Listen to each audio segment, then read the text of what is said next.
Ce rapport extrêmement riche souligne l'engagement de la municipalité et le travail des agents pour que notre ville prenne sa part, et même bien plus, dans le combat contre la catastrophe écologique.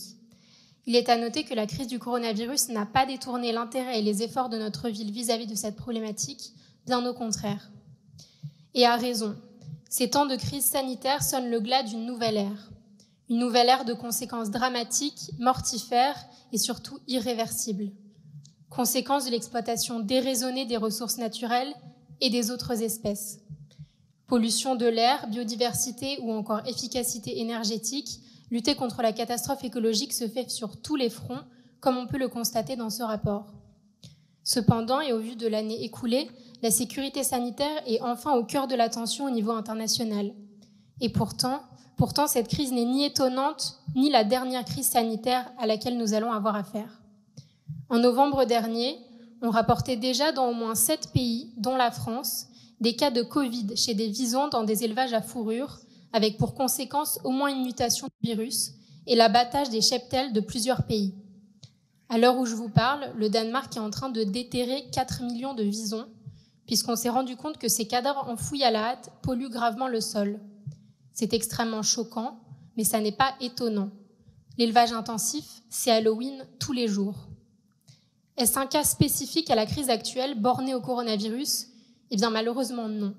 Selon l'OMS, 2/3 des maladies infectieuses humaines sont d'origine animale. C'est ce que l'on appelle des zoonoses et ce taux ne cesse d'augmenter. Il y a 3 semaines était rendu public le premier cas de transmission de la grippe aviaire H5N8 à l'être humain. Pour que chacun puisse se rendre compte, les élevages standards de poulets en France, c'est plusieurs dizaines de milliers d'animaux dans des hangars, les uns contre les autres, à 22 par mètre carré, avec une diversité génétique extrêmement faible puisqu'il s'agit de races à croissance rapide modifiées par l'industrie. L'élevage intensif crée ainsi de véritables bombes sanitaires et nous explose à de nouvelles flambées épidémiques, et ce ne sont pas mes mots, mais ceux du parasitologue Serge Morand, chercheur au CNRS.